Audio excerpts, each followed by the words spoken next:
आचार्य जी का बहुत बहुत धन्यवाद। आर्य रतन लखनलाल जी का भी बहुत बहुत धन्यवाद। बहुत आभार कि आप 1 वर्ष से इस श्रृंखला को चला रहे हैं अभी तक। कोरोना काल में ये एक कार्यक्रम प्रारंभ हुआ था परिस्थितियों के मद्देनजर, लेकिन उन्होंने इस कार्यक्रम को अभी तक चलाए रखा है और अच्छा है। इसके माध्यम से हम घर बैठे इतने महान लोगों के विचार हमें सुनने को मिलते हैं और एक दूसरे से परिचय भी होता है। मेरी आवाज़ आ रही है जी? ये आवाज आ रही है आवाज़? आपकी? ये आ रही हाँ जी जी जी। तो अभी कार्यक्रम के प्रारंभ में इतने सुंदर और मधुर भजन सुनने को मिले हमको, उसके लिए बहुत बहुत धन्यवाद। बड़ी मधुर आवाज़ और अच्छे लय के साथ स्वामी दयानंद जी के बारे में, प्रभु भक्ति के बारे में तो बहुत अच्छे कार्यक्रम की शुरुआत आपने की। मैंने जैसा कि आपसे निवेदन किया था कि मुझे आज पानीपत में भी इसी कार्यक्रम के लिए जाना था, तो सुबह 6 बजे मैं निकला और दिल्ली पहुंचने से पहले ही पता लगा कि दिल्ली बंद है और आईएसबीटी के लिए कोई बस से नहीं जा पाएगी। 2 घंटे तक वो हमारी हरियाणा रोडवेज की बस दिल्ली के चक्कर काटती रही। तो 45 मिनट का रास्ता 2 घंटे में पार नहीं कर पाए।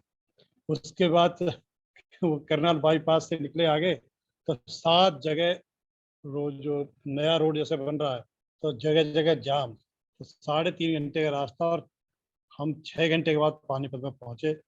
12 बजे वहाँ पहुंचे, तो 2 बजे फिर वापस निकला। शाम को 6:30 बजे मैं घर आया हूँ। तो हालत ये है कि ये 12.5 घंटे का जो आना जाना रोडवेज की बस का, और वो इतना जाम में धूल धक्कड़, बहुत बुरा हाल जी। लेकिन ये था कि हमने क्योंकि आपसे वादा किया था, तो चलिए थोड़ा बहुत आपने जो आदेश दिया है तो सिरमाते हैं और ऐसी विभूतियों के दर्शन करने को मिल रहे हैं। तो मुझे जैसा कि ये विषय आपने दिया पहले से चल रहा है कि स्वाधीनता संग्राम के अग्रदूत स्वामी दयानंद जी, तो ये तो जैसे कहते हैं ना कि हरि अनंत हरि कथा अनंता, तो ये तो इसी तरह का विषय है। अब मैं इस पर बहुत ज़्यादा नहीं बोलूँगा, थोड़ा ही बोलूँगा, चाहे थकान की वजह से समझ लें या इस वजह से कि सभी हमारे आर्य समाज के गणमान्य विद्वान, उच्च कोटि के यहाँ पे विद्वान मौजूद हैं और वो सब चीज़ें सबने पढ़ी हैं। देखिए, हम जब कहते हैं कि स्वतंत्रता संग्राम में आर्य समाज का योगदान या स्वामी दयानंद स्वाधीनता संग्राम के अग्रदूत, तो सबसे पहली बात यह है कि हम जो स्वतंत्रता संग्राम की बात कर रहे हैं, तो 1857 का जो संग्राम हुआ उसको सबसे पहले स्वामी दयानंद जी ने ही एक संग्राम की उपमा दी थी। 1877 में जब आप जालंधर में थे, तो आपने वहाँ व्याख्यान देते हुए इसकी तुलना विप्लव से की थी। नहीं तो उस समय जो भी, चाहे अखबारों में इसकी 1857 के बारे में जो खबरें छप रही थी या जो पुस्तकें लिखी जा रही थी, सब में इसको विद्रोह, सैनिक विद्रोह, म्यूटनी, यही लिखा जा रहा था। तो सबसे पहले इसको स्वतंत्रता संग्राम की उपमा ही स्वामी दयानंद जी ने 1877 में जालंधर के व्याख्यान में दी। और उसी सूत्र को पढ़ करके स्वातंत्र्य वीर सावरकर जी ने यूरोप के अंदर जाकर के ये भी पुस्तक लिखी, तो उन्होंने भी इसी सूत्र को पकड़ करके उस ग्रंथ का नाम रखा था स्वातंत्र्य, भारत का प्रथम स्वातंत्र्य समर। अब स्वामी दयानंद जी का जो महत्व है भारत की आज़ादी के लिए, वो हम किस तरीके से देख सकते हैं?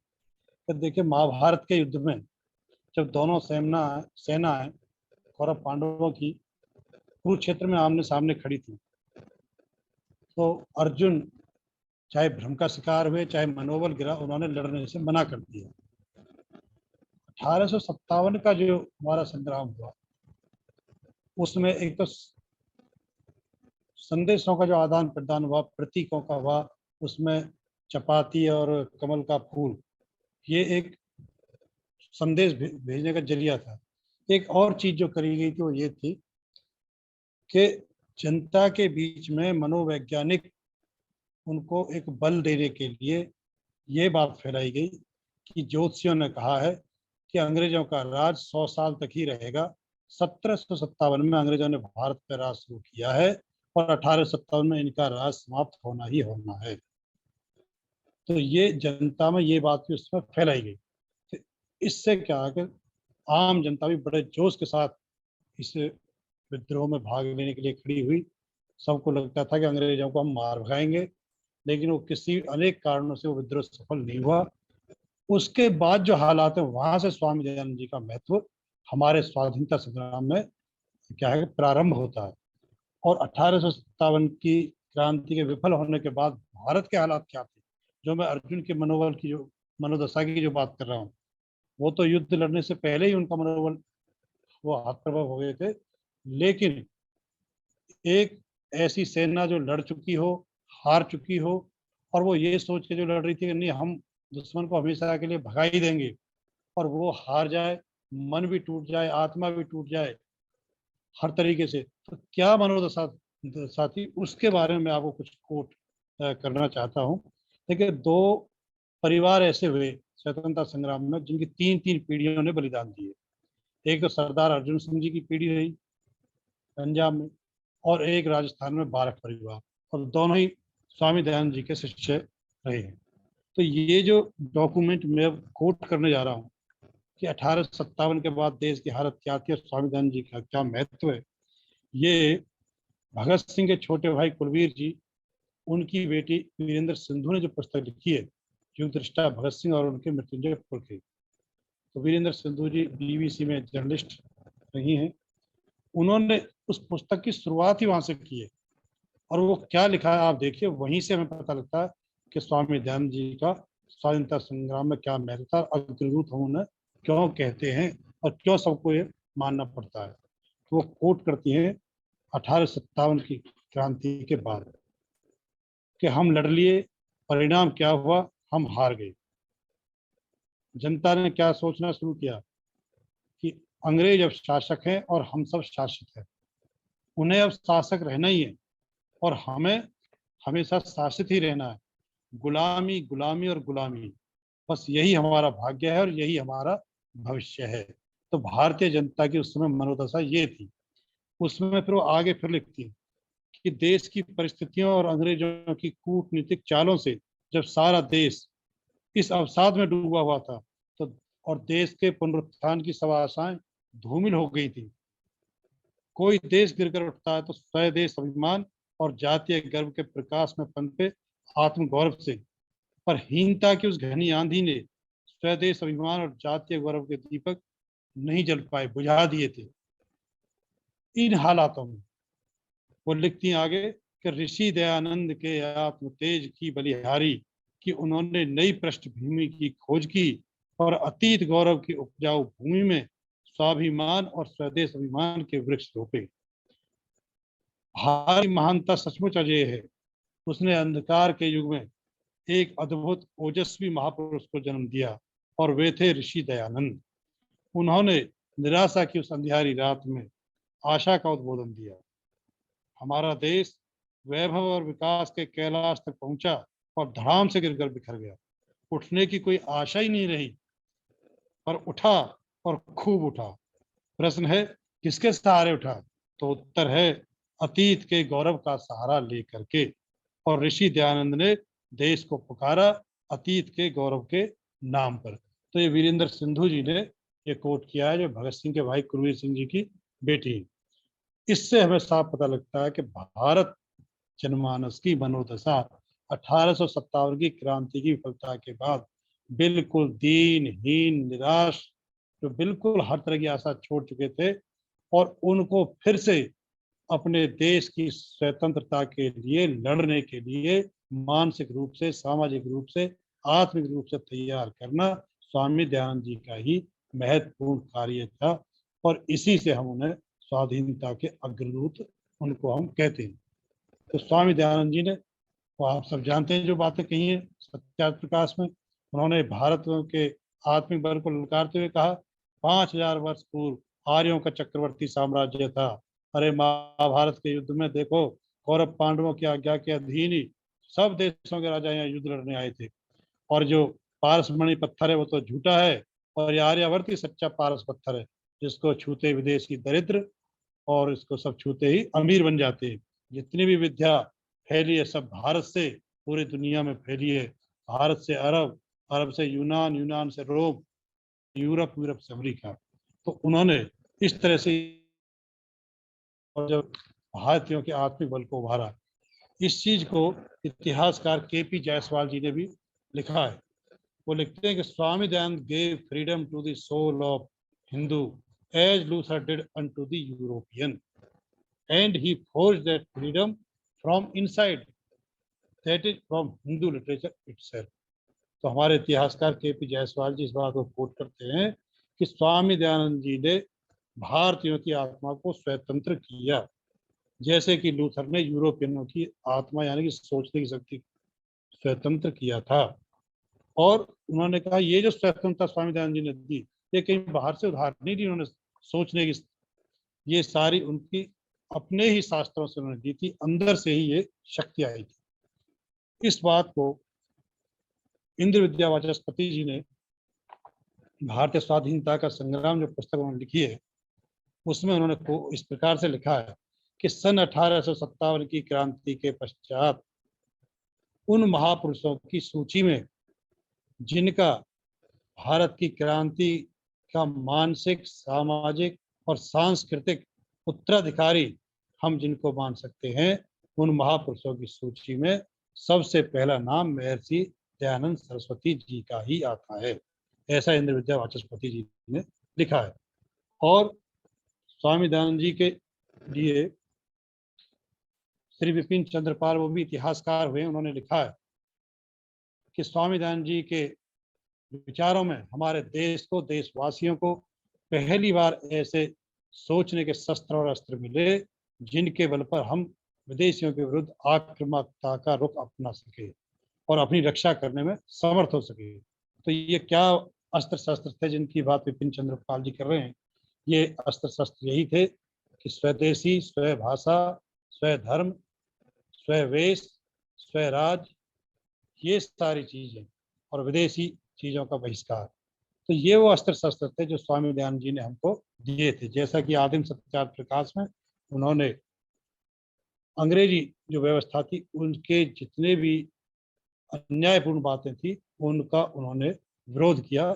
नॉन पे कर, पौन पे कर, ये सारी बातें, वन की लकड़ी पे कर, स्टाम्प पेपर पे कर, ये सारी चीजें जो आगे चल करके महात्मा गांधी जी ने अपने आज़ादी के आंदोलन में ये कार्यक्रम उन्होंने विभिन्न प्रकार से चलाया। तो इन चीजों में अब देखिए, ये सब तो ठीक है, लेकिन जो बात हमारे मन में ये बैठी हुई थी कि अंग्रेजों को हम हरा नहीं सकते, वो अजेय हैं, ये बात जो 1857 की क्रांति विफल होने के बाद हमारी भारतीय जनता के मन में बैठ गई थी, काफी गहरा स्थान बना चुकी थी कि हमने कोशिश करी, हम लड़े, लेकिन फिर भी हम हार गए, तो अंग्रेजों को हरा नहीं सकते। इस भ्रम को तोड़ना, इस मिथक को तोड़ना बहुत जरूरी था। तो स्वामी दयानंद जी ने इस फ्रंट पे सबसे आगे बढ़ करके इस मिथक को भी तोड़ने का कार्य उन्होंने किया कि जब 1877 में चांदापुर के मेले में उन्होंने शास्त्रार्थ किया मौलवी और पादरियों के साथ, वो एक सप्ताह वो मेला चलना था, लेकिन आप सबको विदित है कि पहले ही दिन के शास्त्रार्थ के पश्चात पादरी और मौलवी वहां से मैदान छोड़ करके भाग गए। तो वहां पर पहली बार 1877 में ये बात भारतीय जनता को समझ में आई कि ये अजेय नहीं है, इनको भी हराया जा सकता है। और इस बात की खबर विदेशों में भी तभी पहुंच गई थी। हम देखें, हमारे आर्य समाज के भीषम पितामह अबोहर के श्री श्रीदेव राजेंद्र जिज्ञासु जी ने जो बहुत सारे नए डॉक्यूमेंट स्वामी दयानंद जी के बारे में खोज कर निकाले हैं लंदन और अमेरिका से, तो उन्होंने एक पुस्तक लिखी है महर्षि दयानंद पर इतिहास बोल पड़ा। उसमें उन्होंने उन नए नए डॉक्यूमेंट जो अभी अभी पिछले 2 साल में प्राप्त हुए हैं, उनके आधार पर उन्होंने लिखा है कि स्वामी विवेकानंद जी को दुनिया ने तब जाना जब 1893 में शिकागो के धर्म सम्मेलन में जाकर के बोले।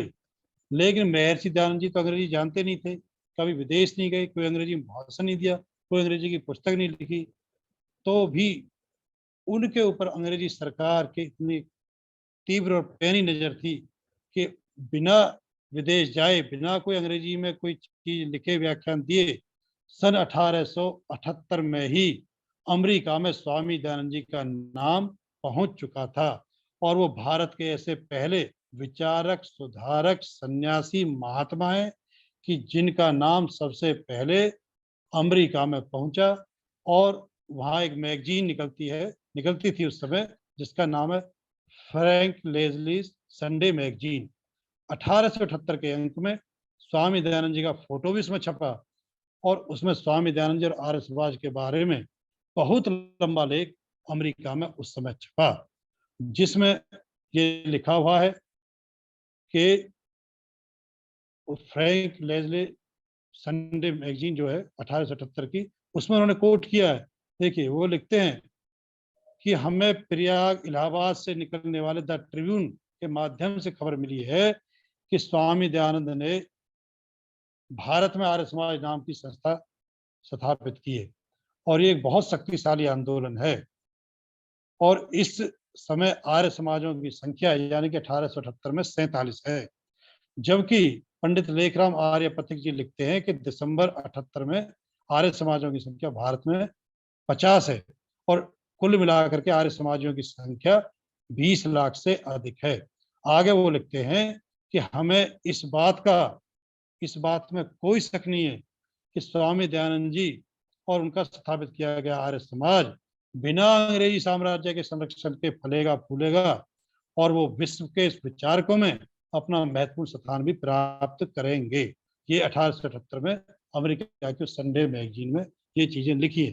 तो इसमें जो ध्यान देने की बात यह है कि अंग्रेजी सरकार जो वो कोट कर रही है कि अभी भारत में 47 आर्य समाज हैं, पंडित लेखराम 50 बता रहे हैं, आर्य समाजों की संख्या 20 लाख है। तो आप ये देखिए कि अंग्रेजी सरकार के सारे अधिकारी, कर्मचारी, सीआईडी वो स्वामी दयानंद जी पर और आर्य समाजों पर कितनी कड़ी नजर उनकी थी।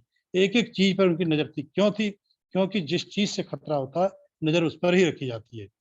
और 25 मई 1901 को बंबई से एक अर्जेंट के तार भेजा गया लंदन संडे प्रेस में।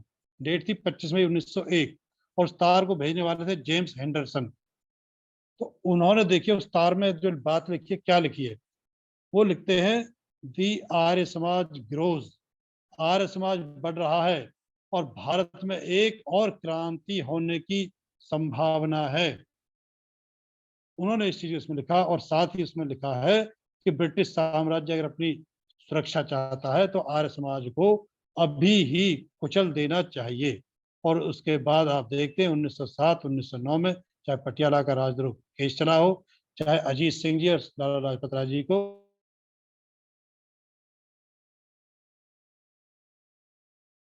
आर्य समाज को कुचलने का फैसला ले चुकी थी। तो स्वामी दयानंद जी के जो ये विचार उस समय थे जिनसे कि अंग्रेज भी खौफ खा रहे थे, तो इसके बारे में इतिहासकार डॉक्टर ईश्वरी प्रसाद जी ने सरस्वती पत्रिका में लिखा है कि स्वामी जी के विचारों ने देश में क्रांति पैदा कर दी और उनके विचारों का देश में वही असर हुआ जैसा किसी शांत सभा में कोई बम का गोला गिरने से होता है।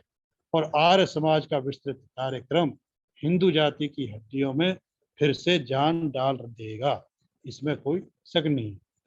तो ये जो सारी चीजें हैं, और स्वामी दयानंद जी यहीं पर नहीं रुके, अंग्रेजों की अजेय पने को उन्होंने बार बार ललकारा और बार बार भारतीय जनता को ये दिखाया कि हम इनको पराजित कर सकते हैं। इसका एक और उदाहरण हमें मिलता है कि एक पादरी जोसेफ कुक नाम के वो भारत में आए और उन्होंने जो शिक्षित भारतीय थे उनको बहकाना शुरू किया, ईसाई बनाना शुरू किया। स्वामी दयानंद जी ने उनको शास्त्रार्थ के लिए ललकारा, एक पत्र लिख करके उनसे कहा कि आप मेरे सामने शास्त्रार्थ करो। तो वो बंबई में था पादरी उस समय, तो स्वामी दयानंद जी बंबई पहुंचे और वहां पर उन्होंने एक बड़ी सभा करके एक बार फिर से उस पादरी कुक को शास्त्रार्थ के लिए ललकारा। लेकिन उस पादरी जोसेफ कुक की इतनी हिम्मत नहीं हुई स्वामी दयानंद जी के सामने आकर के शास्त्रार्थ करता, और जैसे ही उसे मौका मिला वो बंबई से पूना भाग गया और पूना से सीधा 7 समुद्र पार इंग्लैंड चला गया, फिर कभी वहां से लौट करके नहीं आया। तो स्वामी दयानंद जी को इसलिए हम स्वाधीनता का अग्रदूत कहते हैं कि उन्होंने हर फ्रंट पर जाकर के हर चीज का उदाहरण अपने व्यवहार से दिया, आचरण से दिया, अपने उपदेशों से दिया, देश की सोई आत्मा को जगाया, देश के स्वाभिमान को झकझोरा, देश के देश की जनता के अंदर आत्मिक बल पैदा किया। और इस चीज के और भी जो हम पढ़ते हैं आजकल का, जो हमें इतिहास हमने भी पढ़ा है, तो उसमें ये कहा जाता है कि भारत में जो एकता है वो अंग्रेज लेकर के आए। लेकिन आर्य समाज का इतिहास भाग 4 में डॉक्टर सत्यकेतु विद्यालंकार जी एक चीज लिखते हैं कि स्वामी दयानंद से पहले 19वीं सदी में जो भी अन्य महापुरुष इस देश में हुए और पुनर्जागरण और पुनरुत्थान के लिए जिन्होंने भी इस कार्य को किया, वो इस देश को कोई स्वदेशी नाम ही नहीं दे सकते और न इसके निवासियों को कोई स्वदेशी संज्ञा दे सके। पर महर्षि दयानंद जी ने संपूर्ण देश को आर्यवर्त कहा और इसके निवासियों को आर्य कहा। राष्ट्रीय एकता के लिए उनकी ये महत्वपूर्ण देन है, ये ऐसा उन्होंने इसमें लिखा है।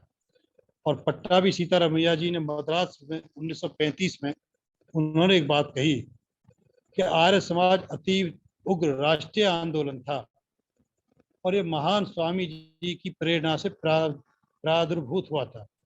अपने देशभक्तिपूर्ण उत्साह में इसका स्वरूप आक्रमणात्मक था।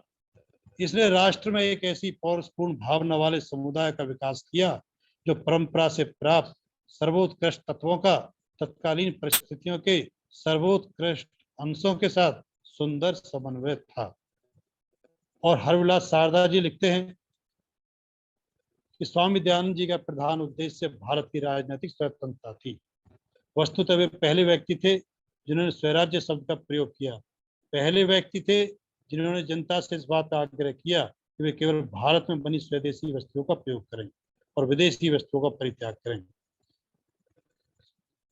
इसी में देखिए 1910 में एक पुस्तक आई, वैलेंटाइन्स रोल, ये लंदन टाइम्स के संवाददाता थे। तो उसमें वो क्या लिखती हैं, उसके 8वें अध्याय में, कि देश के राजनीतिक पुनरुज्जीवन के लिए चलाए गए आंदोलनों में कोई भी अन्य आंदोलन आर्य समाज जैसा शक्तिशाली नहीं है। इसके संस्थापक द्वारा की गई इसकी घोषणा के अनुसार इसका उद्देश्य एक पूर्ण रूप से स्वाधीन और स्वतंत्र राष्ट्रीय राज्य की स्थापना करना है।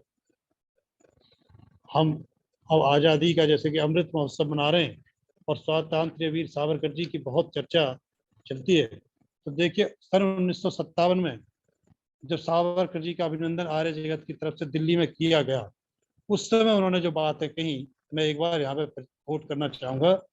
सन 1957 में दिल्ली में वीर सावरकर जी ने कहा कि आर्य समाज और महर्षि दयानंद के संबंध में मेरी श्रद्धा किसी से छिपी हुई नहीं है। महर्षि दयानंद जी का सत्यार्थ प्रकाश पढ़कर मैं संतोष प्राप्त करता हूँ। मैं जिस स्वाधीनता का चिंतन करता हूँ उसमें महर्षि दयानंद जी का सत्यार्थ प्रकाश सहायक है। इसलिए मैं स्वामी दयानंद जी का पक्का चेला हूँ। इस समय देश में आर्य समाज एक ऐसी संस्था है जो प्रत्येक प्रकार के राजनीतिक स्वार्थों और संदेहों से ऊपर है। इसी में देश के कल्याण की अधिक क्षमता है। और अपना एक पुस्तक है राष्ट्रवादी दयानंद, सत्यकाम विद्यालंकार की जी की। तो मैं जरूर सबसे आग्रह करूंगा कि आप एक बार उस पुस्तक को सभी पढ़ें। आज हम सब आर्य समाजियों को उस पुस्तक को पढ़ने की बहुत आवश्यकता है। उसमें उन्होंने लिखा है कि महान सिकंदर की सेनाओं को भारत विजय की अपनी महत्वाकांक्षाओं को सतलुज में तिलांजलि देकर के उसे उस पार से ही वापस लौट जाना पड़ा था। तो अंग्रेजी सरकार की ईसाइयों की सेनाओं को आर्य समाज के साथ टकराकर इस पार से वापस लौटने को बाध्य होना पड़ा और उन्हें ऐसा प्रतीत हुआ कि उनकी महत्वाकांक्षाएं भी और योजनाएं भी सतलुज में ही समा जाएंगी। आर्य समाज चीन की दीवार साबित हुआ। मद्रास और बंगाल की तरह उत्तर भारत में वे इतनी आसानी से प्रवेश नहीं कर सके। अगर अंग्रेजी राज ने भारत में अपने राज्य विस्तार के लिए लॉर्ड क्लाइव को पैदा किया तो उसकी टक्कर में भारत भूमि पर स्वामी दयानंद जी पैदा हुए। और अगर अंग्रेजी साम्राज्य ने भारतीयों की ब्रेन वॉशिंग के लिए लॉर्ड मैकाले को पैदा किया तो उसके मुकाबले में भारत में स्वामी श्रद्धानंद जी का जन्म हुआ। तो ये जो सारी चीजें हैं, स्वामी दयानंद जी के बारे में हम कितना ही विस्तार से चर्चा करते चले जाएं, क्योंकि मैंने शुरू में ही आपसे निवेदन किया था कि आज 12.5 घंटे का जो मैं पानीपत जाकर के अभी भी आया हूँ, तो उसकी वजह से काफ़ी थकान है। आखिर में मैं एक काका हाथरसी जी की कुछ पंक्तियों से अपने वक्तव्य को ही विराम देना चाहूँगा। कि देखिए काका हाथरसी जी को हमने ट्रांजिस्टर पर सुना है। वो तो एक हास्य कवि थे। एक हास्य कवि का ऐसे गंभीर मुद्दे से क्या लेना देना हम सोच सकते हैं। लेकिन आर्य समाज का इतना महत्व रहा आजादी की लड़ाई में कि काका हाथरसी जैसे हास्य कवि को भी आर्य समाज की जो भूमिका रही है, स्वामी दयानंद जी की जो भूमिका रही है, उसके बारे में उनको भी कुछ पंक्तियां लिखनी पड़ी। और ये मुझे गुरुकुल इंद्रप्रस्थ फरीदाबाद में तहखाने में 2002 में मैं जैसे घूम रहा था, तो वहां एक ईंटों के ढेर के अंदर एक पत्रिका पड़ी थी। मैंने वो उठा ली, पीले पीले पन्ने, बिल्कुल पता नहीं 1985 का वो अंक था, और उसका नाम था मंत्र दृष्टा। ये गुरुकुल इंद्रप्रस्थ फरीदाबाद से पत्रिका निकलती थी। उसमें मुझे ये काका हाथरसी जी की पंक्तियां मिली। तो वो लिखते हैं कि नतमस्तक हो आर्यजन करते तुम्हें प्रणाम, नतमस्तक हो आर्यजन करते तुम्हें प्रणाम, और अजर अमर है विश्व में दयानंद का नाम। दयानंद का नाम महर्षि पदवी पाई, और भूले भटके जनमानस को राह दिखाई। और गोरे भारत नहीं छोड़ते राजी राजी, गोरे भारत नहीं छोड़ते राजी राजी, अगर योग ना देते इसमें आर्य समाज, अगर योग ना देते इसमें आर्य समाज। तो अंत में आप सभी का जो यहाँ पे सुन रहे हैं बहुमूल्य समय दे करके, उन सबका मैं बहुत बहुत धन्यवाद करता हूँ, और अपने आर्य रत्न श्री लखनलाल जी का भी बहुत बहुत आभारी हूँ। आप सभी को अंत में सभी को नमस्ते, धन्यवाद। और धर्मेंद्र जिज्ञासु जी, पिछले एक वर्ष पूर्व जब हमने कार्यक्रम किया था महाराज लक्ष्मीबाई की उस जीवन चरित्र पर, तब आपका व्याख्यान सुनने को मिला था। हाँ जी, हाँ जी। उसके बाद आज व्याख्यान सुनने को मिल रहा है। बहुत बहुत आपका आभार। इतने थकावट के बावजूद भी आपने अपने आर्य धर्म का पालन करते हुए जी जी, हाँ जी, बिल्कुल ऋषि परंपरा की कुछ बातें आपने रखी, तो निश्चित रूप से हम सभी लोग कृतार्थ हैं, और समय समय पर आपका आशीर्वाद मिलता रहेगा। मैं निवेदन करूंगा अपने आचार्य योगेश योगी जी से कि समय की नजाकत कह रही है कि योगेश योगी जी जो पिछले 2 दिनों से अपनी बात यहाँ रख रहे हैं, उसको आगे बढ़ाने में थोड़ा सा हमारा सहयोग करें तो अति उत्तम रहेगा। आचार्य योगेश योगी, आचार्य योगेश योगी जी अगर मेरी बात को सुन रहे हो तो थोड़ा सा समय निकाल करके और उपस्थित हो जाएं। आपकी महती आवश्यकता है इस समय मंच को। अभी 8:30 बजे है, आध घंटा हमारे पास शेष है अभी। आदरणीय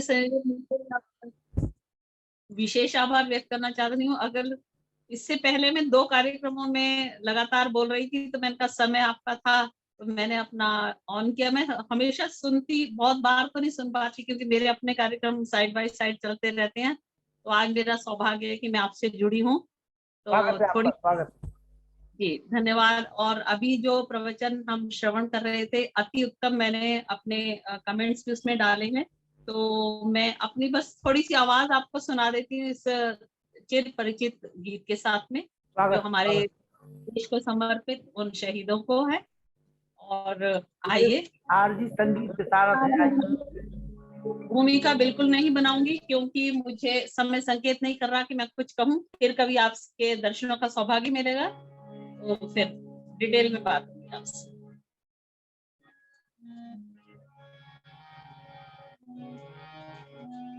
और ये गीत मेरा अपना लिखा हुआ है और सेल्फ कंपोज किया हुआ है, जो मैं आपको सुना रही हूँ। स्वागत है आपका, स्वागत है।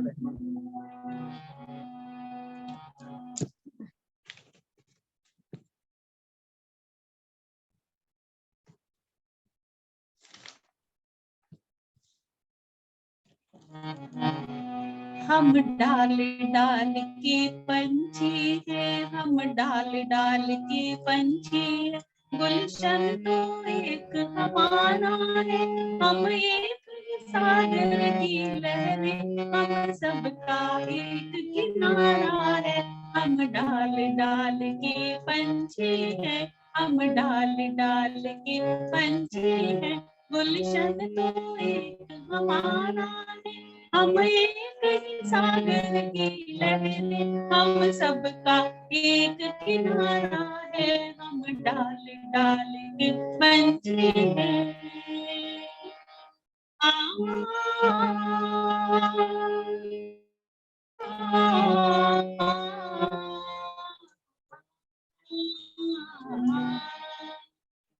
हमारे हैं या हिंदू है, मुस्लिम या सिख ईसाई है, के बेटे हैं, आपस में भाई भाई है। हम एक ही माँ के बेटे हैं, आपस में भाई भाई है। ये देश हमारा सबका है, ये हमको जान से प्यारा है। हम डाल डाल के पंछी हैं, हम डाल डाल के पंछी हैं।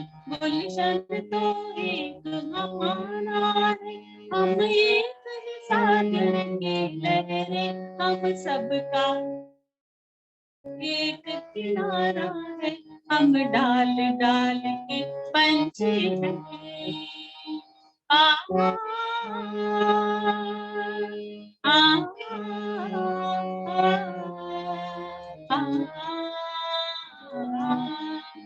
इस देश के वीर जवानों ने आजादी की नगमें गाए हैं। इस देश के वीर जवानों ने आजादी के नगमें गाए हैं। सुख शांति बदलाए हैं। इस देश मेरे ने दिखलाया सब देशों को जियारा है। इस देश मेरे ने दिखलाया सब देशों को जियारा है। हम डाल डाल के पंछी हैं, हम डाल डाल के पंछी हैं। गुलशन तो एक हमारा है, हम एक ही सागर की लहरें, हम सबका एक किनारा है। हम डाल डाल के पंछी।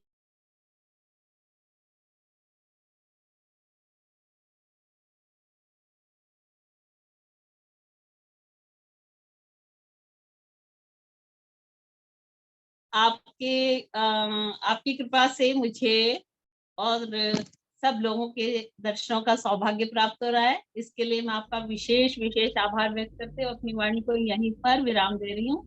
बहुत ही आभार। एक मिनट बात कर रहे हैं। हाँ कर बहुत बहुत आभार बहन सुदेश जी का। मैं निवेदन करूंगा डॉक्टर व्यासचंद्र शास्त्री जी से कि आप आ जाएं और 15 मिनट का समय है आपके पास। विषय क्या है? जैसे स्वतंत्रता आंदोलन में महर्षि दयानंद का योगदान। अच्छा, बहुत धन्यवाद। ओम इंद्रं वर्धन्तो अप्सुरः प्रणवन्तो विश्वमार्यम् अपघ्नन्तो अरावणः।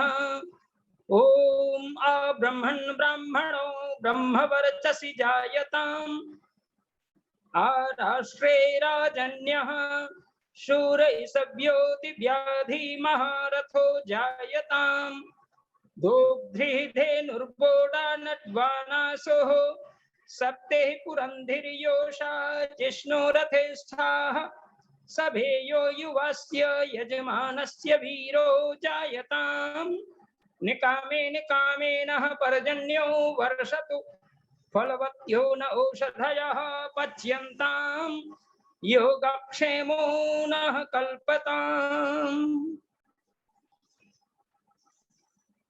आर्य समाज मेहरौनी द्वारा विगत 1 वर्ष से ज्यादा समय से वैदिक धर्म के मर्म को युवा पीढ़ी तक पहुंचाने का कार्य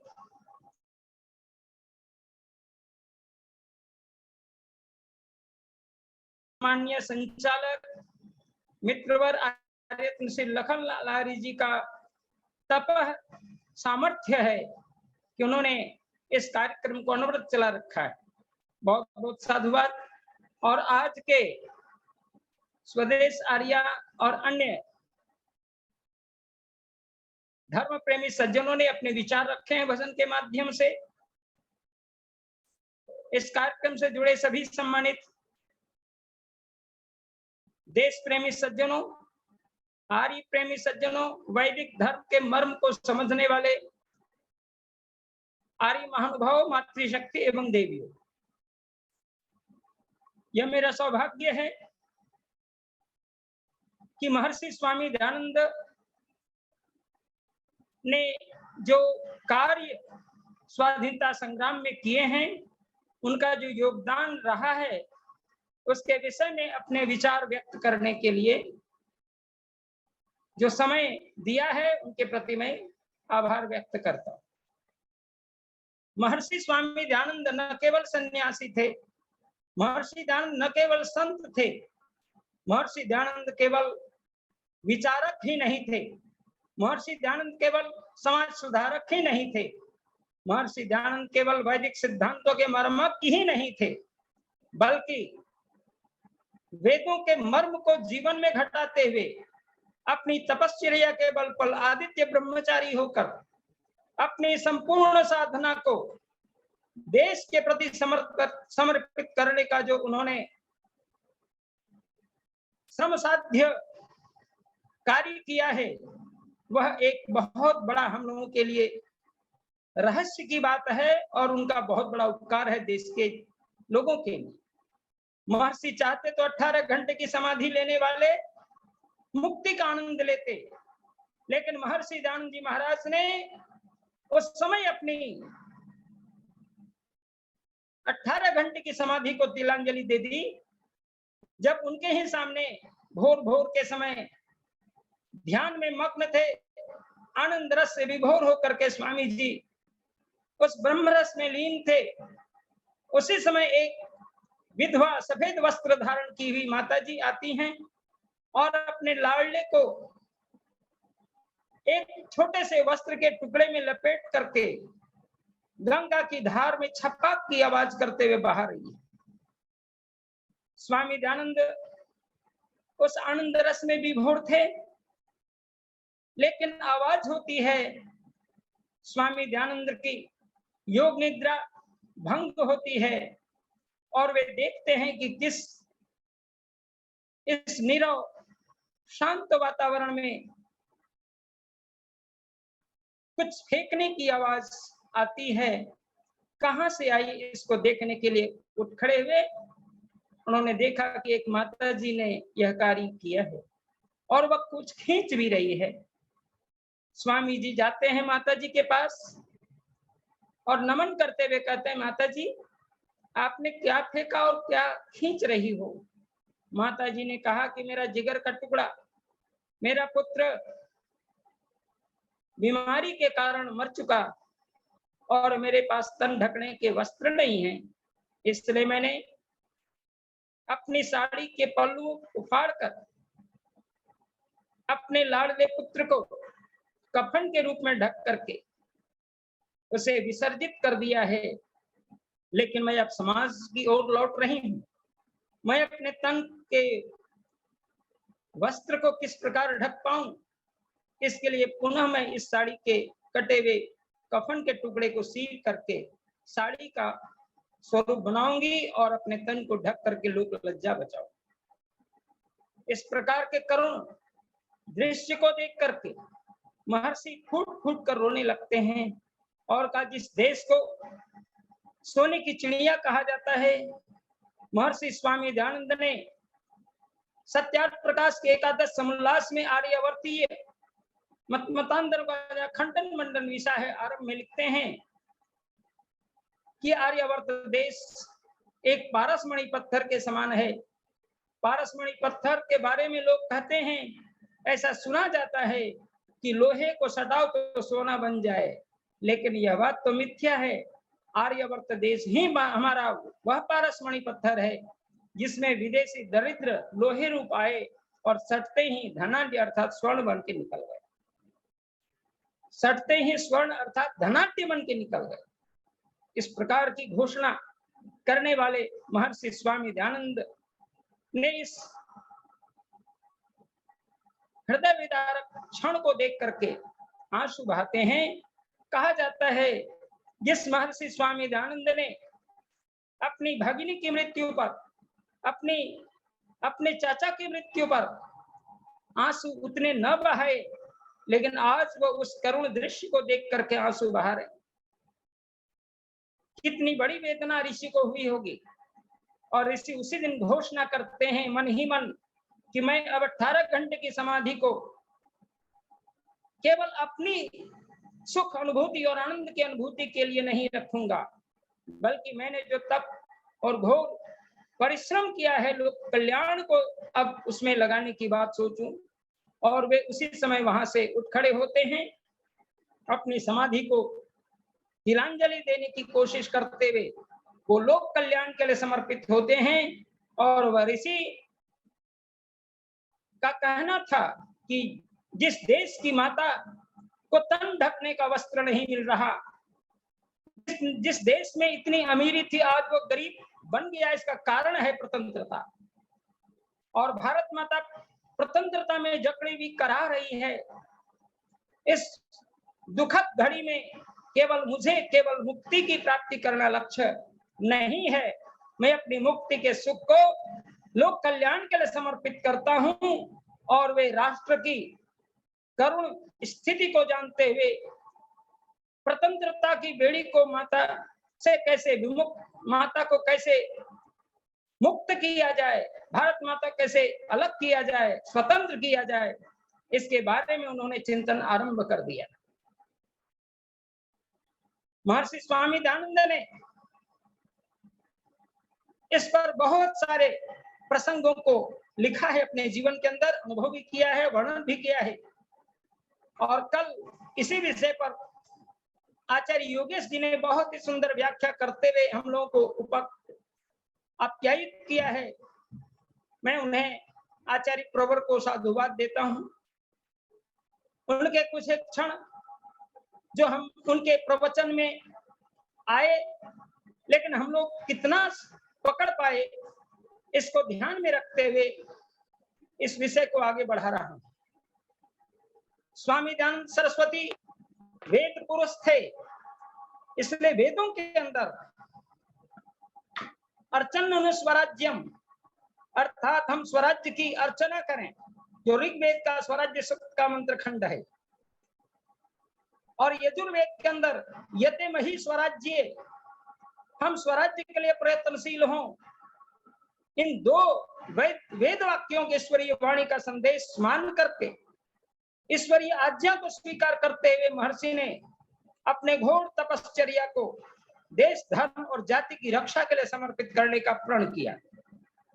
और महर्षि स्वामी दयानंद ने अपने संपूर्ण जीवन को कैसे लोकहित में लगाया जाए और भारत माता जो प्रतंत्र है इसको कैसे मुक्त किया जाए, इसके लिए परिश्रम आरंभ कर दिए। स्वामी दयानंद अपने 33 वर्ष की अवस्था में जब प्रथम स्वतंत्र समर सन 1857 का देखा जाए तो उसमें स्वामी दयानंद सरस्वती की आयु मात्र 33 वर्ष की थी। और उनके गुरु पूज्यपाद स्वामी विरजानंद जी सरस्वती 70 वर्ष के थे। और उनके गुरु स्वामी पूर्णानंद सरस्वती 102 वर्ष के थे। स्वामी पूर्णानंद के गुरु स्वामी ओमानंद सरस्वती 120 वर्ष के थे। चारों आर्य सन्यासियों ने मिलकर के कैसे देश को प्रतंत्र से स्वतंत्र किया जाए, कैसे भारत माता को स्वतंत्र किया जाए, इसके लिए एक बहुत बड़ी योजना बनाई। उस योजना में जहां लक्ष्मीबाई, तात्या टोपे, नाना साहब जैसे लोग मुखर कर आए, मंगल पांडे जैसे लोग आगे आए, सिपाही विद्रोह का बीड़ा उठाया। और उसी क्रम में बिहार से, जगदीशपुर, आरा से महाराजा धीराज वीर कुंवर सिंह भी वहां पर गए थे। और वीर कुंवर सिंह ने भी पूर्ण रूप से इस विषय को रखते हुए कहा कि देश को स्वतंत्र करने के लिए मुझे जो भी करना होगा स्वामी जी के बताए रास्ते पर हमें चलना है। और 3-4 वर्षों का जो गुप्त काल है महर्षि स्वामी दयानंद के जीवन का, उसमें वो किस प्रकार छिप करके भारतीय वैदिक संस्कृति और देश, धर्म की, जाति की रक्षा के लिए और भारत माता की स्वतंत्रता की बेड़ी को उखाड़ फेंकने के लिए उन्होंने बहुत बड़ा भीतर भीतर आंदोलन का कार्य किया। उस समय उन्हें दस्सा बाबा के नाम से विशेष विख्यात हुए थे। पंडित बीडी सावरकर, विनायक दामोदर राव सावरकर की किताब है द वॉर ऑफ इंडिपेंडेंस। उस पुस्तक में लिखते हैं Dassa Baba is the best patriot, one the best patriot of India. आखिर दस्सा बाबा कौन है स्पष्ट नहीं हो पाता, लेकिन पंडित घासीराम उपाध्याय की जीवनी को पढ़ने से यह बात स्पष्ट हो जाती है। जब स्वामी जी के पास एक सेवक और उनकी पत्नी सेविका साथ साथ उपस्थित थे, उनकी पत्नी ने कहा, बाबा जी, मैंने आपके आश्रम की जो व्यवस्थाएं हैं, जो कुछ मुझसे बन सका वो मैं करके जा रही हूं। बाबा जी ऐसा शब्द का प्रयोग किया। उनके पतिवर ने भी सुना। स्वामी जी चूंकि आदित्य ब्रह्मचारी थे, उन्होंने कहा कि मुझे बाबा जी मत कहा कर, देवी मुझे बाबा जी मत कहा कर।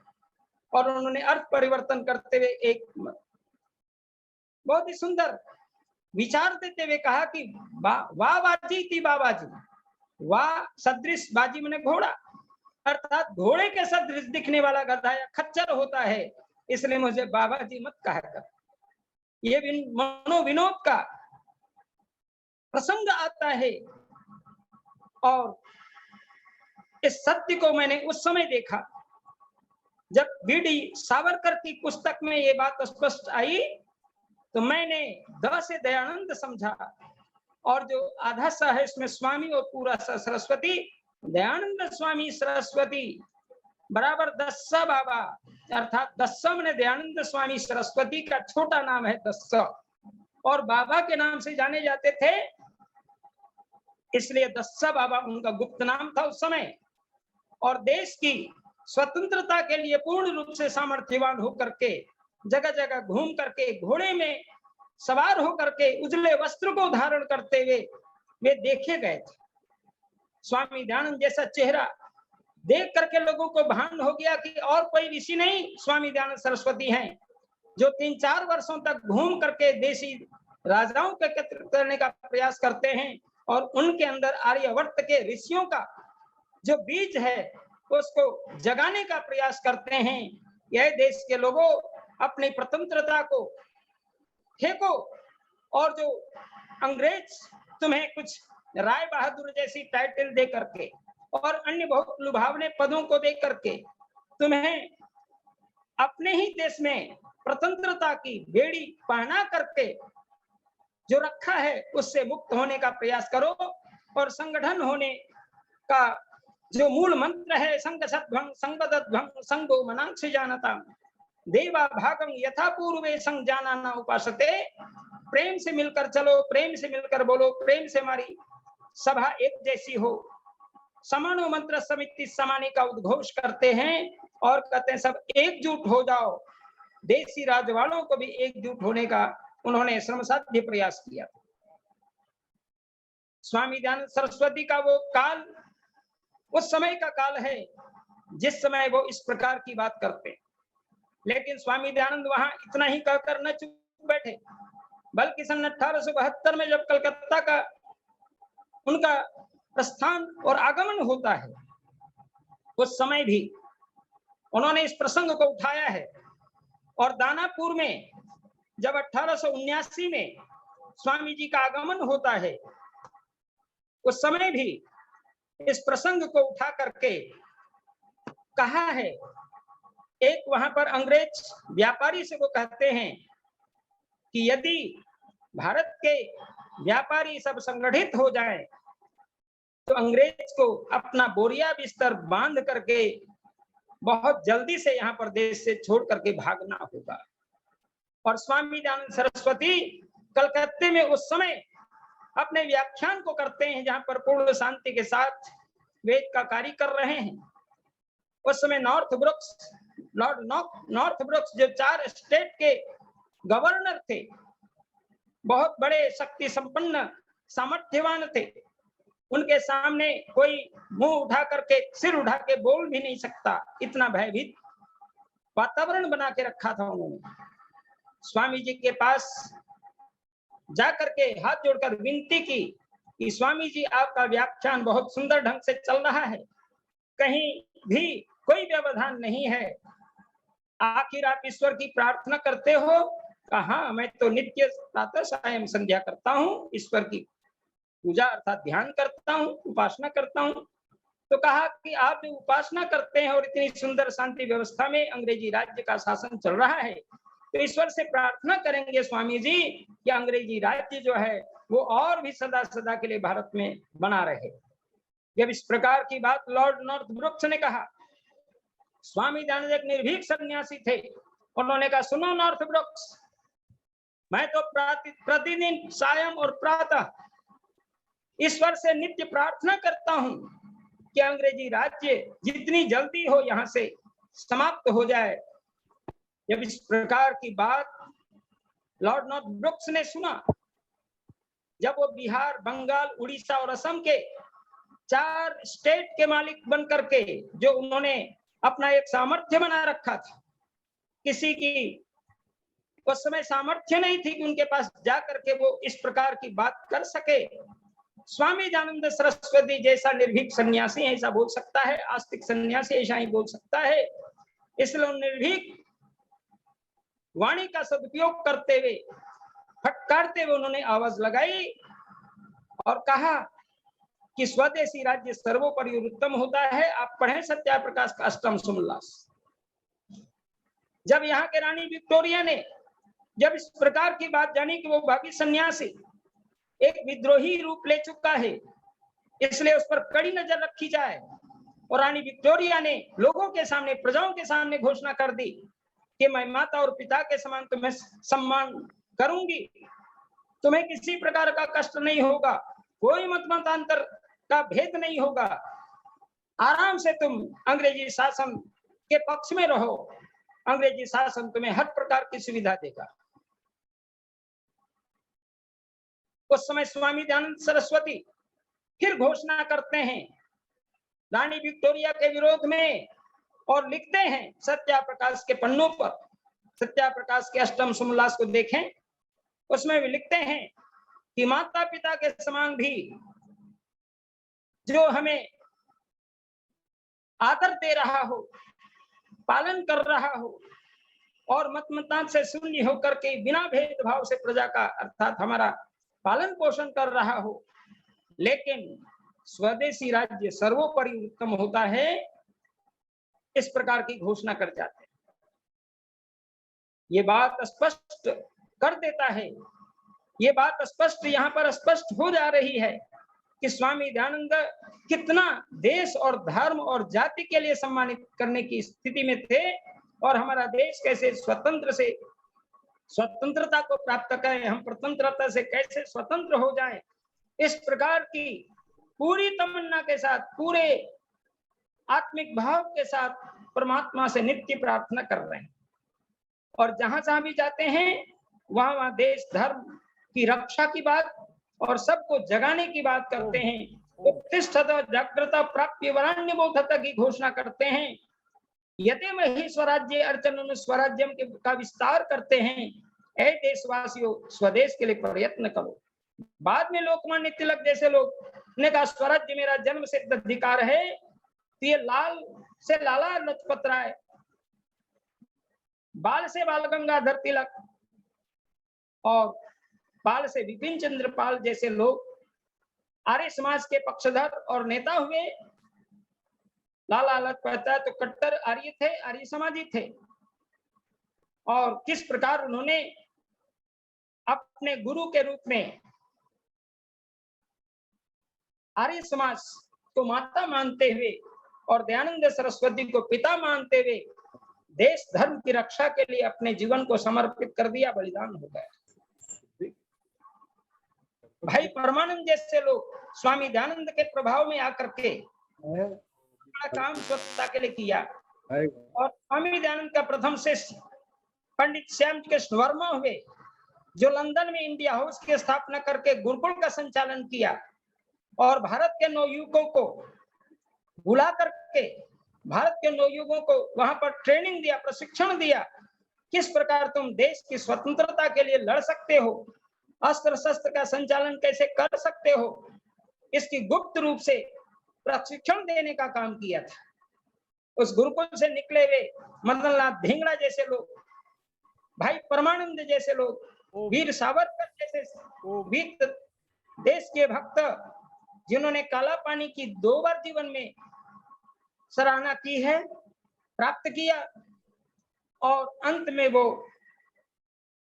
2 बार जीवन में काला पानी का सजा पाने वाले ने जो अपने जीवन को सर्वस्व निछावर करने का व्रत लिया था, ये स्वामी दयानंद का ही जादू कहा जाए। और स्वामी दयानंद सरस्वती एक सन्यासी थे, लेकिन पंजाब के अंदर शहीद भगत सिंह, अमर बलिदानी भगत सिंह के दादा सरदार अर्जुन सिंह को उपनयन संस्कार किया था, और कलकत्ते में देवेंद्रनाथ टैगोर के पुत्र रविन्द्रनाथ टैगोर का उन्होंने यज्ञोपवीत संस्कार किया।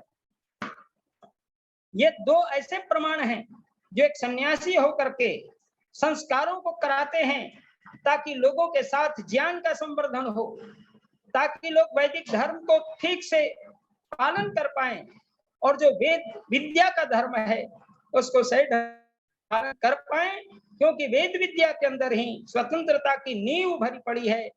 इसलिए आवश्यक है कि हमारी ऐसी भावना को हम जीवन में अंगीकार करके देश के लिए समर्पित हो जाए। स्वामी श्रद्धानंद वहीं पैदा हुए, और स्वामी श्रद्धानंद ने सीने में गोली खाई थी उस समय जब रॉलेट एक्ट का विरोध में कोई उठ करके खड़ा नहीं हो सकता था। महात्मा गांधी से लोग पीछे हो गए, कहा कि इसका विरोध करने के लिए केवल और केवल स्वामी श्रद्धानंद, जो मेरे बड़े भाई हैं, वे कर सकते हैं। और स्वामी श्रद्धानंद एक आर्य नेता थे।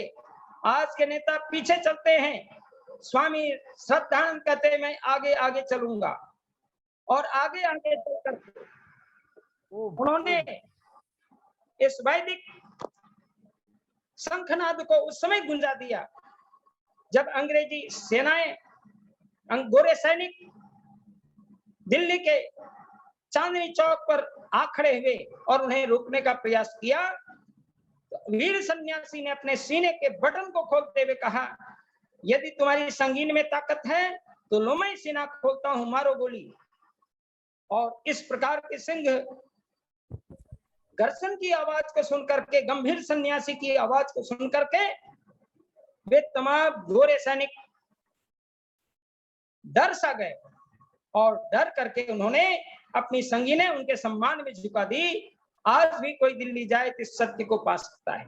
सज्जनों, समय मेरा पूर्ण हो गया है, इशारा भाई लखन जी कर रहे हैं, इसलिए मैं विषय को यहीं पर विराम देता हुआ आप लोगों से मेरी प्रार्थना है कि आइए उस महर्षि स्वामी दयानंद सरस्वती के त्याग और तप को याद कीजिए।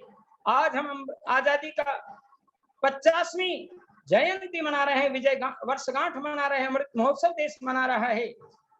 हम आजादी का अमृत महोत्सव मनाएं और स्वामी दयानंद की शिक्षा और आर्य समाज के योगदान को लाल किले से प्रधानमंत्री घोषणा करें। हम केवल मन करते रह जाएंगे 50% आर्य समाज ने देश के लिए बलिदान किया। इस सत्य को पूरे मैंने भी बिहार से लिख करके भेजा है, और जहां जहां प्रतिनिधि सभाएं हैं, सब सार्वजनिक सभा के इशारे पर माननीय प्रधान श्री आर्य जी जो हमारे प्रधान हैं, उनके इशारे पर हम लोगों ने लिखा, और हर प्रकार से सार्वजनिक सभा के माननीय प्रधान जी के आदेशानुसार पत्र लिखा गया है और आग्रह किया गया है कि आप लाल किले से, अर्थात सुरेश चंद्र आर्य जी हमारे प्रधान सार्वदेशिक के, उनके प्रस्ताव को हम लोगों ने समर्थन किया है, और अपने अपनी बात चिट्ठी के माध्यम से माननीय प्रधानमंत्री, गृह मंत्री आदि को दिया है, ताकि लाल किले से इस बार घोषणा करें, आवाज उठाएं, उसकी थोड़ी चर्चा करें कि आर्य समाज और स्वामी दयानंद का योगदान से हमारा देश स्वतंत्र से स्वतंत्र हुआ। हमें स्वतंत्रता की आजादी में आर्य समाज ने जो योगदान किया है, इसको कभी भूला नहीं जा सकता, भुलाया नहीं जा सकता। इस बात की थोड़ी भी चर्चा कर जाएं, तो हम देशवासी कृतकृत्य हो जाएंगे और अमर बलिदानी आर्य समाजियों का बलिदान सार्थक होगा। इन्हीं शब्दों के साथ मैं अपनी वाणी को विराम देता हूं और महामना महर्षि स्वामी दयानंद के चरणों पर नतमस्तक होता हूं, जिन्होंने एक ब्रह्मचारी, एक आदर्श सन्यासी का रूप लेकर के भी देश और धर्म के लिए अपने को बलिदान कर दिया। ऐसे महान ऋषि के प्रति सदा सदा के लिए हमारा सिर झुकता है। सत सत नमन। इन्हीं शब्दों के साथ मैं अपनी वाणी को विराम देता हूँ। ओम शांति शांति शांति। और हमारे पंडितों के महापंडित डॉक्टर व्यासनंद शास्त्री जी, जो बिहार राज्य के मंत्री हैं आज प्रतिनिधि सभा के, और हमारे बहुत अच्छे प्रवक्ता हैं, समय समय पर बहुत बड़ी आवश्यकता उनकी पड़ती है, उसको वो निभाते हैं।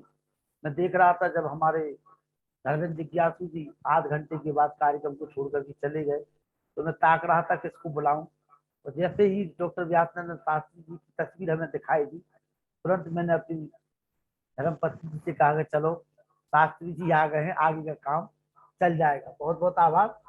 बहन स्वदेश जी जो है, जो संगीत विशारद थी और काफी लंबे समय के बाद वो आज हमें मिली है, तो चाहते कि एक भजन और हम उसका सुन लें।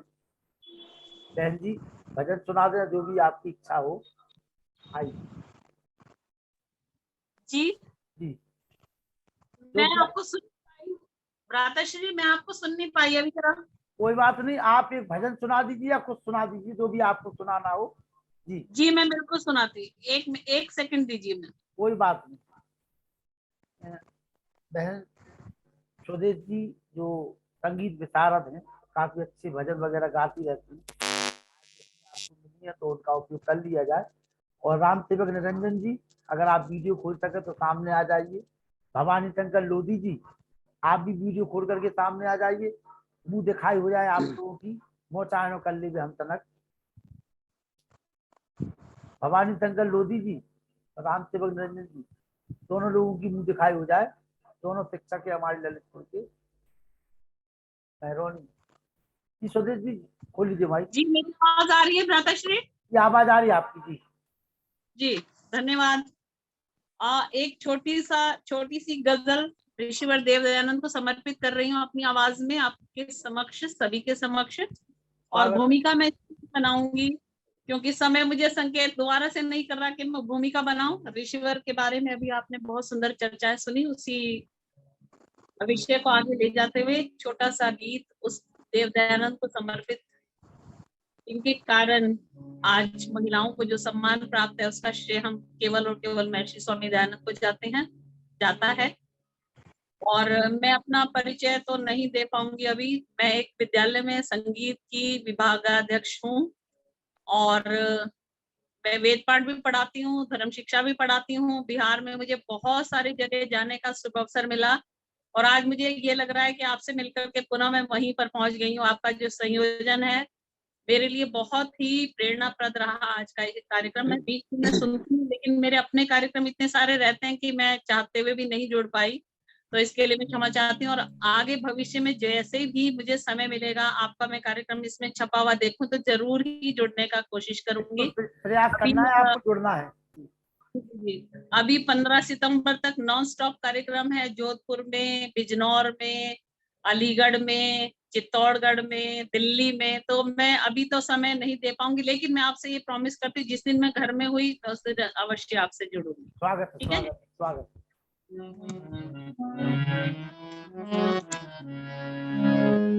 हंसते हंसते होम का हर गम उठाया आपने, मरते मरते जिंदगी से फिर मिलाना आपने।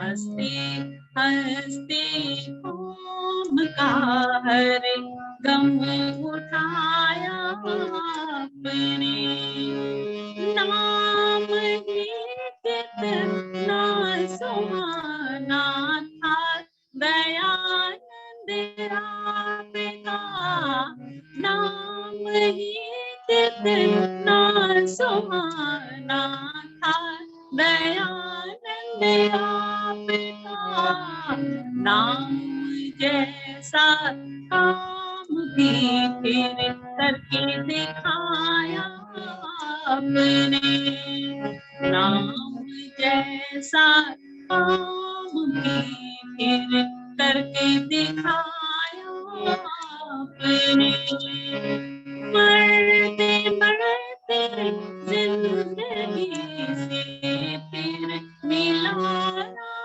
आपने, हंसते हंसते खूब हर गम उठाया आपने,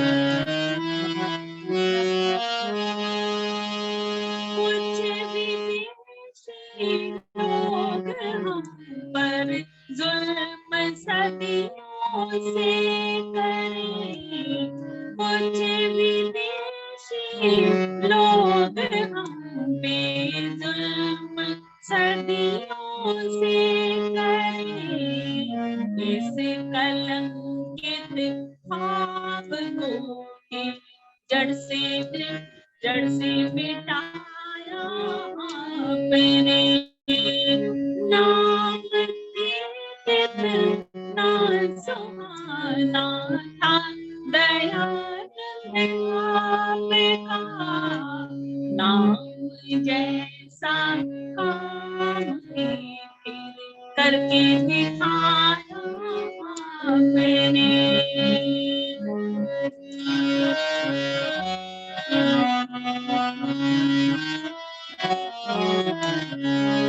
नारियां भी वेद गायन है ऋषि वर कर रही, नारियां भी वेद गायन है ऋषि वर कर रही, ब्रह्मा के उच्चासनों पर हमको बिठाया आपने,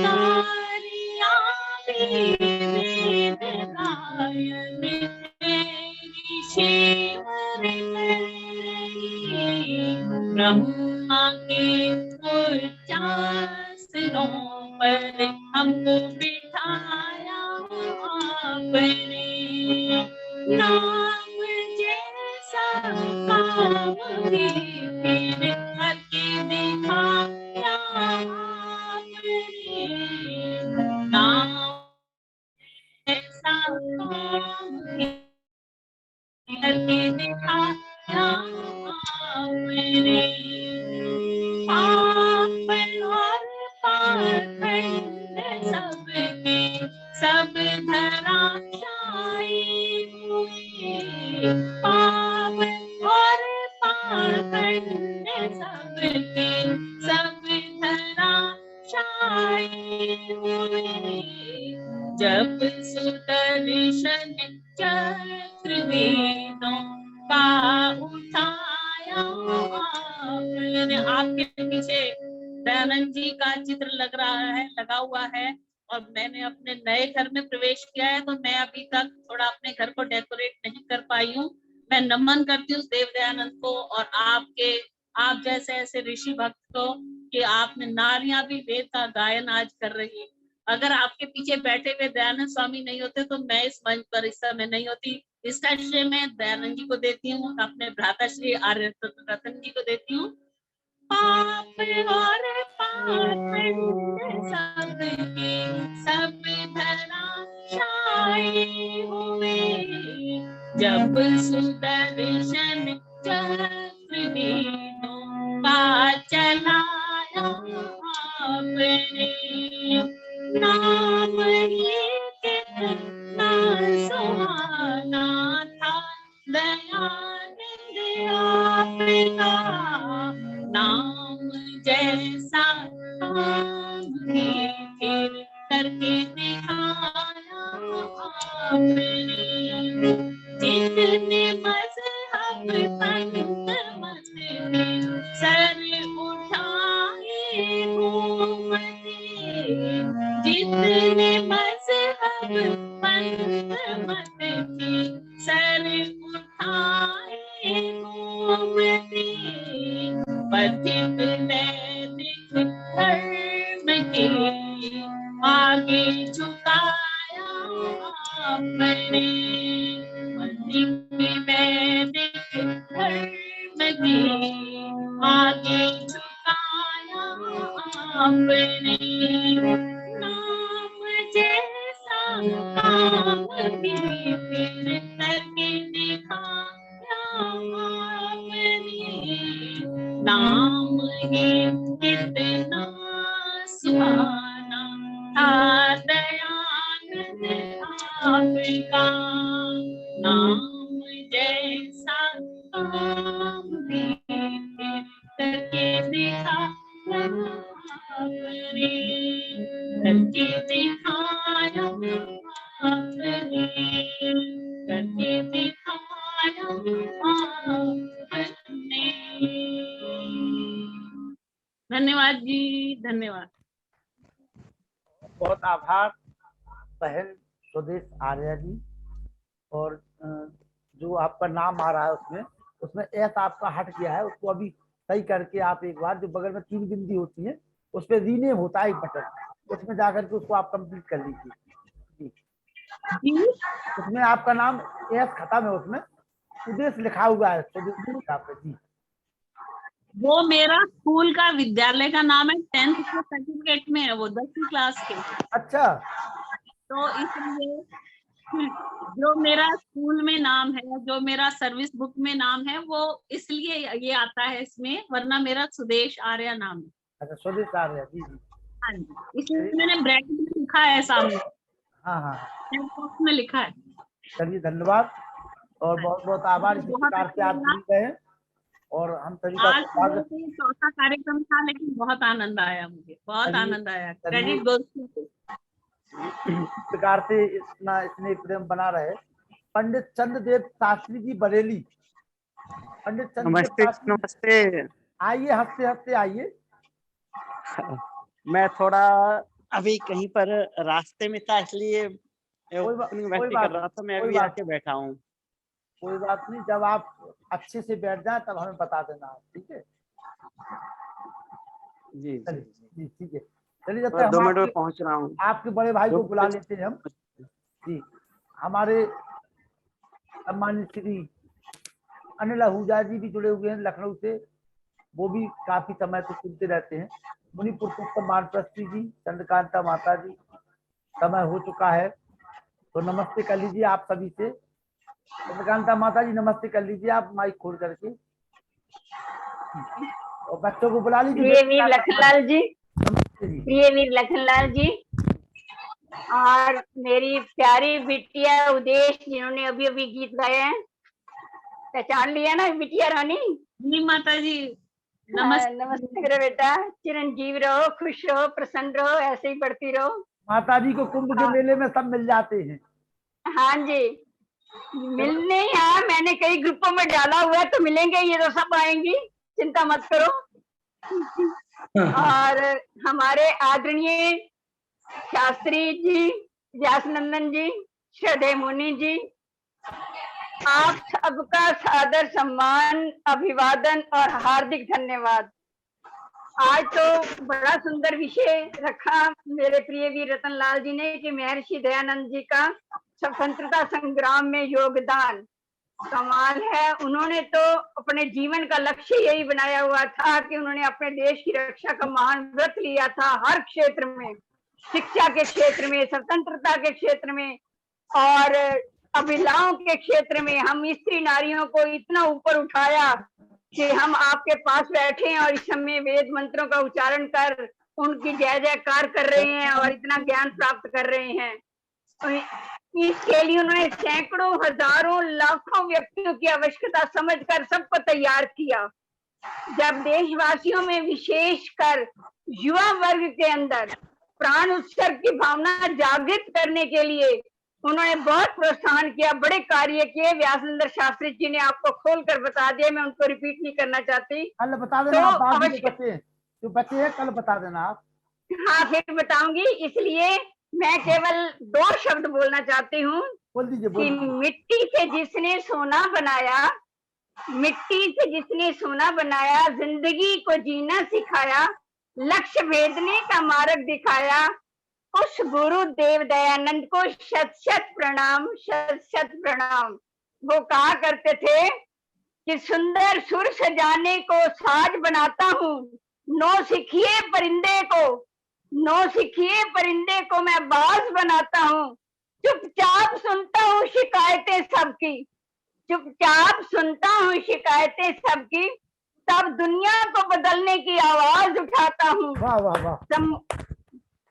समुंदर तो परखता है हौसले किश्तियों के, और मैं डूबती किश्तियों को जहाज बनाता हूँ। ये स्वामी दयानंद जी का उत्साह, उमंग और परिश्रम था जो हमें देश को जागरण की ओर ले गया। हम स्वतंत्रता का स्वप्न हमारा साकार हुआ। बस समय नहीं है, नहीं तो कुछ और बोलती। धन्यवाद मेरे वीर जी। कल आपको समय मिलेगा 10 मिनट का। हाँ, 15 अगस्त को तो बोलना ही है।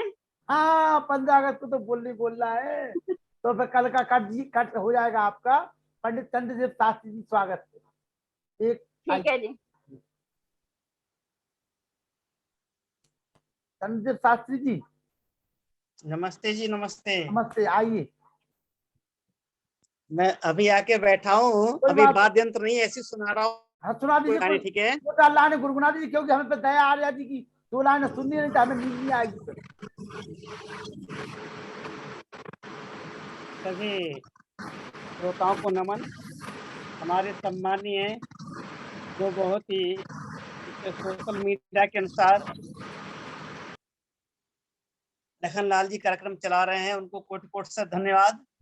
और हमारे सम्मानीय डॉक्टर वेद प्रकाश जी जुड़े हुए हैं, उनको नमन।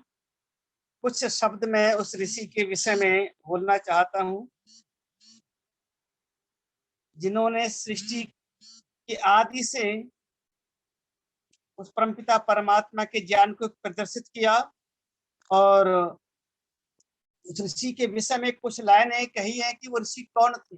बहुत पुराना एक भजन मुझे याद आया है, आइए सुनाते हैं। बताए तुम्हें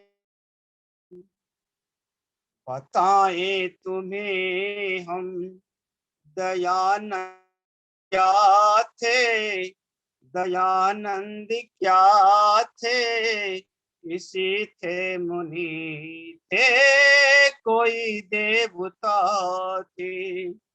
बताए तुम्हें हम दयानंद क्या थे, दयानंद क्या थे, ऋषि थे मुनि थे, कोई देवता थे।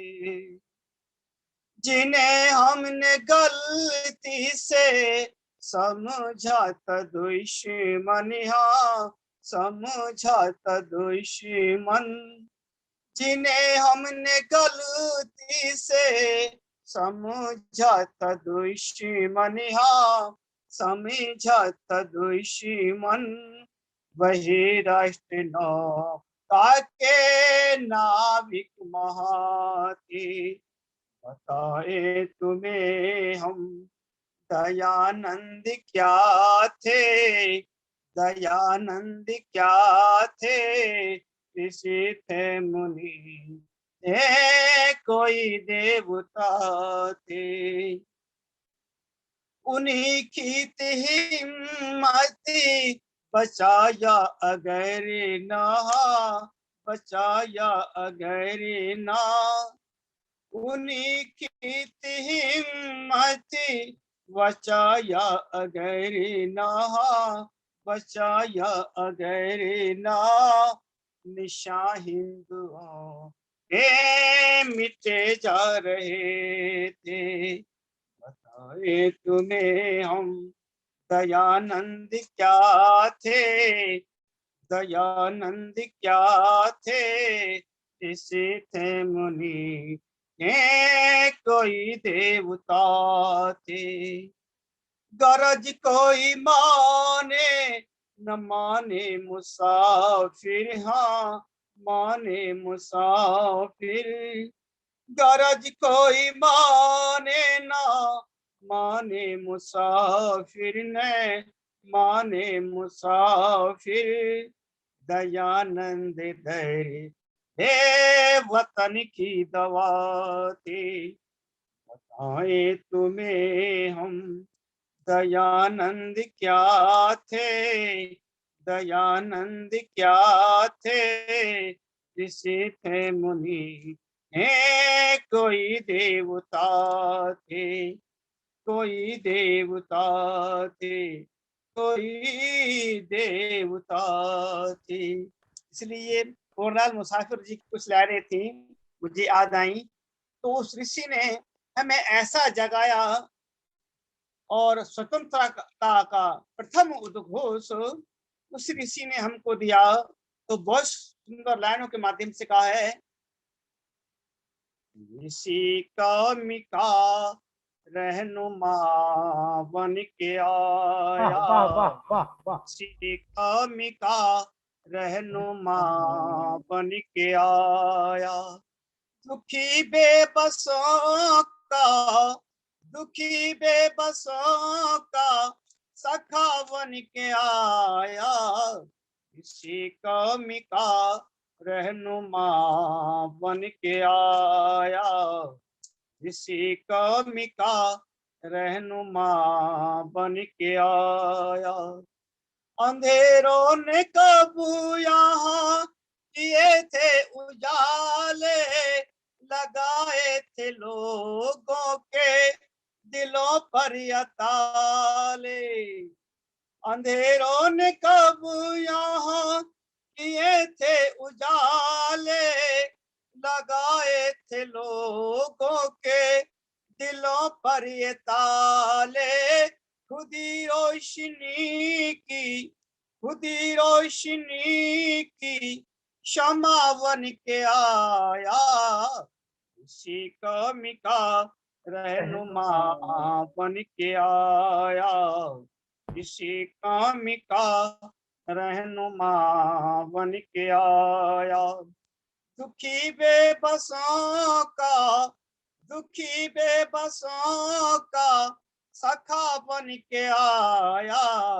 ऋषि कामिका रहनुमा बन के आया। और सबसे प्रथम क्या किया, अविद्या के बादली हवा बन उड़ाए, अविद्या के बादली हवा बन उड़ाए।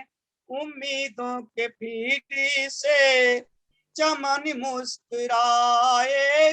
सुहाने सफरी की, सुहाने सफरी की क्षमा बन के आया।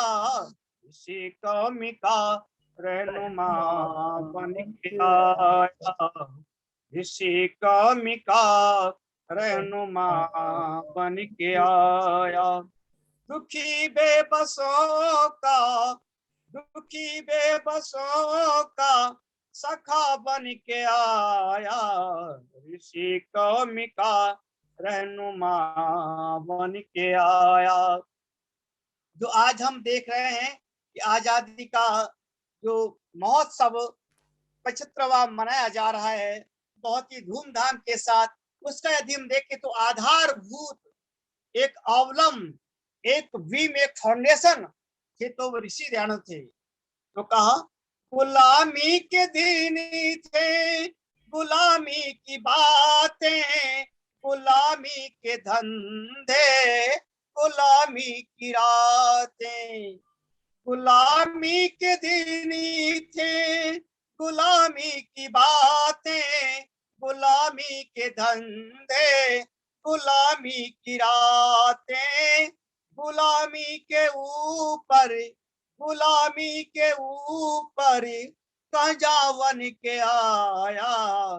ऋषि कामिका रहनुमा बन के आया, ऋषि कामिका रहनुमा बन के आया।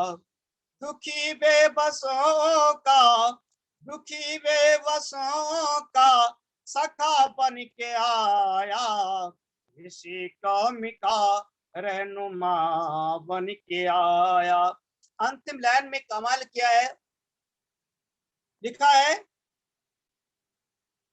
न बहना की आंसू पर मृत्यु बहाए, चाचा जी मरे तो भी न डगमगाए, वतन की गरीबी पे रोया वो इतना कि प्रताप के मरने पर, चेतक के मरने पर प्रताप जिसना। तो कहा है यतीमों के जखीमों पर आंसू बहाए, तड़पते दिलों को दिलासा दिलाए, दुखियों के जखीमों पर मरहम लगाए, तड़पते दिलों को दिलासा दिलाए, पथ की दर्द दिल की, पथ की दर्द दिल की दबा बन के आया, ऋषि कामिका रहनुमा बन के आया, ऋषि कामिका रहनुमा बन के आया। दुखी बेबसों का, दुखी बेबसों का सखा बन के आया, ऋषि कामिका रहनुमा बन के आया। बहुत सभी मधुर को आवाज, बहुत इस बहुत ही- आजादी के अमृत महोत्सव बहुत पर उस ही- ऋषि को नमन। और बहन बहुत- सुदेश जी जो मुझे दिख रही हैं, बिहार से परिचित हैं, और मैं अच्छा बहन सुदेश जी बिहार की हैं? बिहार से हैं बहन जी आप? नहीं, दिल्ली से हूँ, लेकिन मैंने बिहार में बहुत कार्यक्रम किए बिहार हैं। में भी आपने कार्यक्रम किए हैं। अच्छा जी, हाँ, और बरौनी में किया है, पटना में किया है, गोरखपुर जी। में किया है, और आपके नाम से दानापुर में- परिचित हुए हैं। चलिए दानापुर में किया है। प्रतिनिधि सभा के करी में भी आई थी आप। चलिए चलिए, आप केवल केवल दो आप दो लाइनें देखा तो दो लाइनें सुनेंगे हम माता दया जी की, दो लाइनें और सुनेंगे। हमारे सम्मानित डॉक्टर साहब जी वेद प्रकाश जी दोनों पद उपस्थित हैं, उनको कोट से धन्यवाद। धन्यवाद इस पंडित आजादी के संजय अमृत जी, महोत्सव पर आभार आपका। नमस्ते। डॉक्टर साहब जी नमन। लखन भ्राता जी, आपके पास कितने हिस्से हैं? मेरे पास जमीन की जरूरत नहीं, मुझे तो छोटा ही रहने दीजिए करना आप। नहीं। बहुत अच्छा चंद्रदेव जी ने भजन सुनाया, लेकिन हमें आपको भी सुनना है, और मैं निवेदन करूंगा दया जी की दो लाइनें जरूर सुनेंगे हमारे। ओम। दो लाइनें सुनेंगे आप केवल। काफी समय हो गया है हाँ, इसीलिए दो लाइनें सुनेंगे, बाकी और सब बड़े सारगर्भित दृष्टांत महर्षि दयानंद के विषय में सुने। जितना सुने उतना ही गागर में सागर लगता है। और इंद्रप्रस्थ की गुफा हमने कई बार देखी है, क्योंकि गुरुकुल में जाते रहे हैं जलसों में, उत्सव में। अंदर ज्यादा नहीं जाने देते हैं, बाहर गेट तक ही। पहले थोड़ा सा अंदर भी जाने दिया था। वो सीन याद आ जाते हैं पुराने। जैसा ऋषि था दया का फरिश्ता, ऐसा दुनिया में ना कोई आया। आपने देखा हो तो बता दो, आपने देखा हो तो बता दो, उसके कदमों का चूमों में साया। जैसा ऋषि था दया का फरिश्ता। कल का कार्यक्रम और भी शानदार होगा और सभी बधाई के पात्र हैं। अपना बहुत ही कीमती समय सभी दे रहे हैं। बिल्कुल। और भाई लखन लाल जी का प्रयास इसी प्रकार सबके साथ इनका स्नेह। देखो, कार्यक्रम को बना करके उसकी समा बांधना, उसकी भूमिका बनाना, आमंत्रित करना विद्वानों को बड़ा ही मुश्किल काम है, लेकिन जिसकी सोच बहुत ऊंची होती है उसके लिए वो आसान हो जाता है। तो भाई जी के लिए बार बार बधाई। ओम। इसी प्रकार से माता जी आपका आशीर्वाद बना रहे, और जो अधिकार है बच्चों का शांति पाठ का, उस अधिकार को हम छीनेंगे नहीं। वेद प्रकाश शर्मा जी के जो पोते हैं, उनका एक अधिकार हो चुका है शांति पाठ के ऊपर।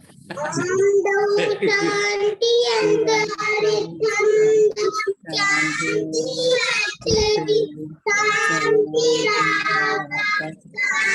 शांति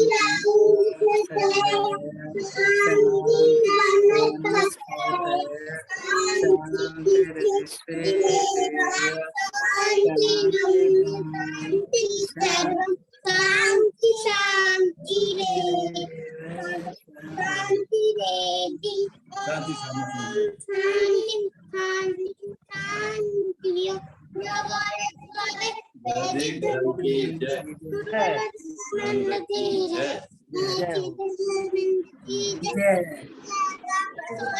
श्री रामचंद्र की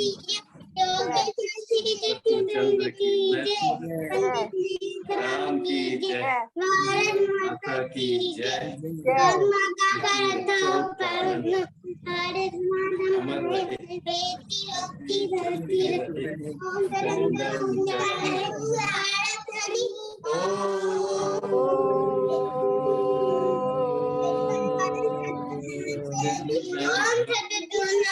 और जिस कार्यक्रम से तीन पीढ़ियां एक साथ जुड़ी हो, तीन पीढ़ियां एक साथ जुड़ी हुई है। देखिए आप। नमस्ते नमस्ते नमस्ते जी, डॉक्टर साहब भी नमस्ते।